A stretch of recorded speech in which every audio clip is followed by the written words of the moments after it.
Sudah ada rekan Devi Syafira untuk informasi selengkapnya. Devi, selamat siang. Bagaimana perkembangan kasus putusan lepas kasus korupsi CPO ini? Apakah ada potensi penambahan tersangka, Devi? Ya, Anggi, sampai dengan saat ini Kejaksaan Agung telah menetapkan 7 tersangka terkait dengan gratifikasi ataupun suap, vonis lepas ataupun onslak terkait dengan dugaan kasus korupsi ekspor CPO ataupun crude palm oil. Nah, terkait dengan 7 tersangka tersebut, 4 diantaranya merupakan hakim, yakni Muhammad Arif Nurianta yang pada saat itu menjabat sebagai Wakil Ketua Pengadilan Negeri Jakarta Pusat yang saat ini menjabat sebagai Ketua Pengadilan Negeri Jakarta Selatan, kemudian juga Ju Yamto, lalu juga ada Agam dan juga Ali Muhtarom.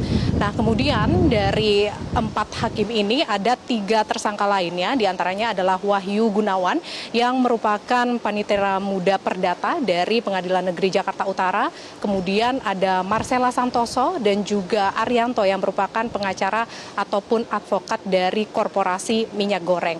Nah, saat ini terlihat di Kejaksaan Agung, Anggi, sudah ada mobil-mobil yang merupakan barang bukti dari tersangka Arianto yang saat itu sebagai pengacara advokat.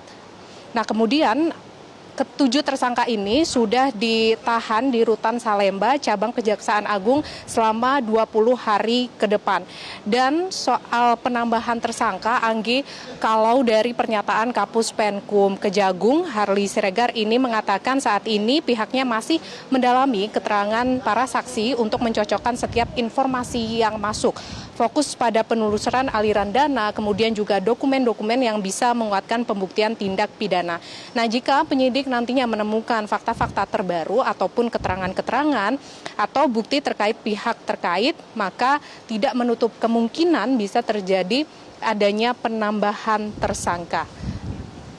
Nah, untuk selengkapnya, Anggi, kita dengarkan pernyataan dari Kapus Penkum Kejagung Harli Siregar berikut ini.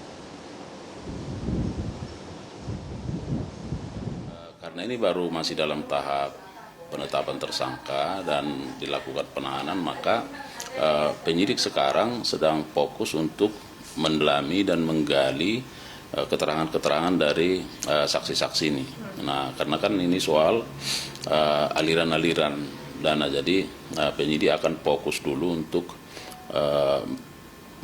mencocokkan, menyesuaikan keterangan yang satu dengan keterangan yang lain. Nah, bahkan jika dibutuhkan, ya bisa saja dilakukan konfrontir terhadap itu.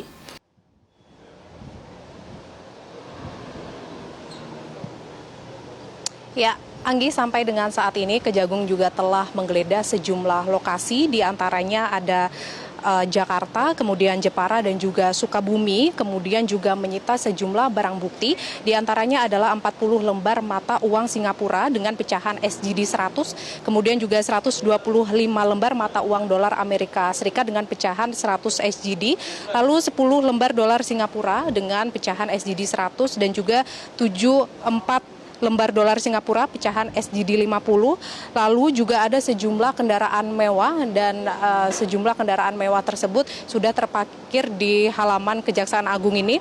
Di antaranya adalah Toyota Land Cruiser dan 2 Land Rover, kemudian juga 21 unit sepeda motor, 7 unit sepeda. Kemudian juga ada uang senilai 36.000, 1 unit mobil Fortuner, kemudian juga uang senilai SGD 4.700 dan uang tunai senilai 616.230.000 rupiah. Sementara demikian, Anggi, yang dapat kami sampaikan dari Kejaksaan Agung. Kembali ke Anda di studio. Devi Syafira, terima kasih atas laporan Anda. Jelajahi cara baru mendapatkan informasi. Download Metro TV Extend sekarang.